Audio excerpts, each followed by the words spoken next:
very high pitched hi. I am currently in my window right now. I am filming. I feel like this is a really weird video because you can only see the top half of me. I feel like I'm way too close. Basically, you're on my window ledge, propped up against my window, and this is a view you don't see very often. This is my bedroom, believe it or not. But anyway, I wanted to do a video about ear stretching. And ear stretching is something that is relatively new to me. I've been doing it for a while now, and I have a few people ask me questions about it, both on YouTube and in real life. So I thought I would just do a really quick and easy FAQ video to kind of explain about ear stretching, what it is, how to do it, safe ways, this, that and the other. So I'll tell you where I'm at the moment. I have both my ears stretched and I'm currently on 10mm, and I don't know if you can look, you can see right through my ear. See, look. Ooh. Yeah, this is currently a 10mm, and they're both 10mm, and I don't think I plan on going any bigger. I haven't really decided yet. I always said I didn't want to go past 9. Then I realised that majority of jewellery doesn't come, once you hit a certain size, it doesn't come in odd numbers. So then I thought, well, I'll go up to 10. And now I've got a size 12 piece of jewellery that I needed to get a certain piece of jewellery in. Now I'm kind of thinking, do I go up to 12? I don't want to go huge, but I don't know. I think I'm going to stick at 10, to be honest. I quite like 10. So yeah, basically this is something that you're going to have to commit to. Don't think, oh yeah, I want to stretch my ears, and then in 6 months think, oh, I don't like it anymore, because your ears are going to go through a lot of trauma doing this, and it's something you've really got to be committed to, because once you go past a certain size, your ears will never fully go back to their original state. I've had a friend who used to stretch his ears a long time ago tell me that if you go past 10, they'll never go back. But that's not necessarily true. It's dependent on everybody's own body. Some people could go up to a 16 and then still shrink back. Other people could perhaps only go up to an 8 and then not shrink back. So I don't know what my kind of durability is, because I don't want to take these out and test it, because then I'm going to have to go through the whole process again, and it's a long ass process and I don't want to do that. So until the time is right, I'm not going to. I get a lot of people ask me what my ear looks like without the thing in, without the jewelry in. If you don't like this, like if you're quite squeamish, then I would kind of look away now, and I'll say, okay, you can come back when it's over. But I just, for those of you that are interested, I'm just going to take the jewelry out. This is what my ear looks like. It looks gross, but that's because you've stretched it, so it's going to be a bit, but this is what my hole looks like anyway. That's such a random thing to say. So that's what it looks like. I'm now going to put my plug back in. These ones are really easy to get in because they're squishy. You just kind of fold it up and bung it in the hole. There you go. Okay, you can come back now. But yeah, that's what it looks like without the jewellery in. So when you start stretching, you need to start at a very small size. I didn't start at the correct small size because I didn't need to. When I was younger, I used to wear belly bars in my ear, you know, like just a standard piece of jewellery that you'd wear if you've got your belly button pierced. I used to wear those, and of course they're quite heavy and weighted, and they're around 3mm thick. So I actually started with a 3mm taper. I didn't start at 2 because the very first size you can get is a 1.6. That's the first step up from just a normal piercing. The second step is a 2mm. I don't have a 2mm here, but I do have this, which is a scaffold or industrial piercing, which, well, jewellery, which goes up here. But this is actually 2mm thick. so I can kind of show you the thickness. So that would be your second port of call. Then you can go up to a 3mm. Now I'm really sorry if you're in America, because America works in gauges. I have not got a clue. They start at a higher gauge and then work their way down. Like I think a 10mm is a 00, but I'm not 100%. There are many conversion charts on Google that will help you. So yeah, that was a 2mm. Then I went on to the very first one that I had was my taper. And this is a 3mm taper, and that is your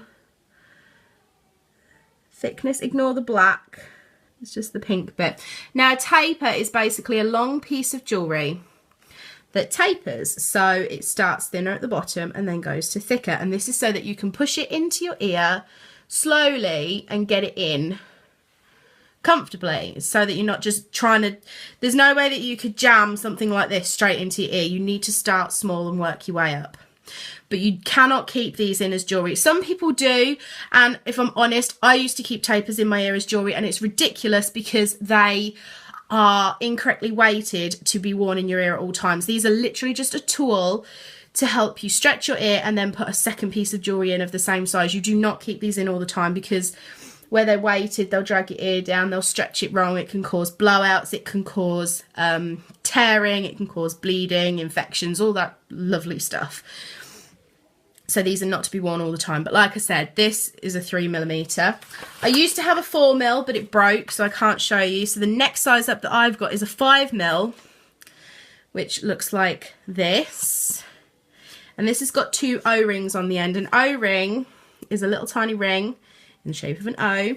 And these go on the end so that you can push this into your hole. This is a 5mm. And then you simply cap it. Now this is a plug, because it's solid. Okay, there's 3 types of jewellery pretty much that you can wear, and that's tapers, tunnels and plugs. This is a plug. Taper I've already showed you. This is a tunnel because you can see through it. So this is a 5mm. Then I went up to 6mm. Now these are 6mm tapers, and these are the ones that I used to wear permanently, which I really shouldn't have done, but I didn't know until I did some more research. But this is what a 6mm looks like. As you can see, we're increasing the size. The next jump after 6mm is 8mm. Now that is a hard jump because you're going 2mm bigger. Your body has got used to you going 1mm up a time. Then you're jumping to 2. Do I have a 6mm? An 8mm? This is an 8mm. These are both 8mm. I actually bought this one because it reminded me of a friend of mine at the time, and this one I got from Comic-Con. But yeah, these are 8mm, sorry. Now I have found out since that you can get, I've just dropped that. No! You can get in between sizes, which I didn't know. But you can actually get in between sizes, which I will show you shortly, because I was then supposed to go from an 8 to a 10. Oh, I have these ones too. I didn't show you. I bought these and I didn't actually wear these for that long because they were quite heavy and they kept trying to fall out my ears. These are Batman plugs, and they're so cute. Well, tunnels, sorry. They're so cute, but they just, because they're metal, they just didn't stay in my ears very well. They kept sliding out. I was then supposed to go to a 10mm and I couldn't do it. It hurt too much. So I went on eBay, and there are a few sellers who sell in between sizes. So I managed to get hold of some 9mm plugs. These are really boring, and I used to have a lot of issues with these because it's literally just a piece of plastic. There's no grooves in it to keep the O-rings on, so the O-rings used to fall off all the time and it really pissed me off. But they were only an in-between size anyway. Then I went up to 10. This was my 10. This is where I am now. Okay, so this is my 10 taper. Look at the size of that. If we compare that to the first one, let me grab the first one. This was the first taper that I used, and this is the one that I'm at now. Like, look at the friggin' size difference. It's ridiculous. But anyway, so I went up to a 10 and fell in love with my 10. And then I got these on eBay. And these are a 10. And then I bought some more plugs. Well, actually, I bought the other plugs first and I couldn't get them in. So then I bought these. I bought these plugs on eBay. These are 10 as well. And I love these, but I like these better at the moment. These are my blood plugs. And basically, they look like they're filled with blood. They've got liquid in them. And they're very me, and I love them. But I couldn't get them in because they are double flared plugs. That basically means that it's thinner in the middle than on the outside. And these are an absolute bastard to get in. You have to kind of put them in at an angle, and it's not easy. And I really struggled to get these in. And that is because the outside of these plugs is 12 millimeters. So you're trying to jam a 12 millimeter plug into a 10 millimeter hole. So that's when I had to buy this bad boy. And this is a 12 millimeter taper. Now I haven't ever put this all the way through my ear. So I've never stretched my ears to 12 mil. But I did get it to about here. So I stretched my ears to 11 mil. Then I was able to get these in. And then this was history. So if I wanted to, I could go up to a 12. But I don't know if I want to. Because these are quite a nice size. The only thing I don't like about these particular tunnels is that they're very, very flared. They're quite long. So I get a lot of overhang. And they're quite flared. So they kind of hit my earrings. But only on one side. Now this is what pisses me off about getting your ears pierced when you're young. Always go to a professional piercer. Don't go to a hairdresser's. Don't go to Claire's. Don't go anywhere where they use a gun to pierce your ears because it is crap. I was really, really lucky with these bottom ones. These were pierced when I was 3 and they were pierced in a jeweller's that is still in my local town and they were done with a gun. But I was very, very lucky because if you look at the amount of amount of skin between each tunnel, they're pretty much the same. So these are pierced equally. These ones, that's Immy, by the way. These ones, however, are not, because as you can see, this one has got more space than this one.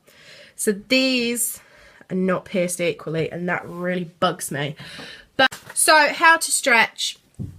Start the smallest size. Don't try and jump sizes. I've seen people on YouTube who have gone from, say, a 4mm to an 8mm in one go. It's ridiculous because you're just going to damage your ears, you're going to damage your skin, and it's not good. So yeah, don't jump sizes.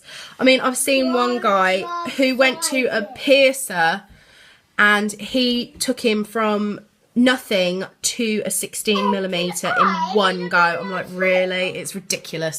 But anyway, give your ears plenty of time in between stretches to heal. You have to give them at least, I mean, people say at least 3 weeks between heals. Everybody's bodies heal at different rates.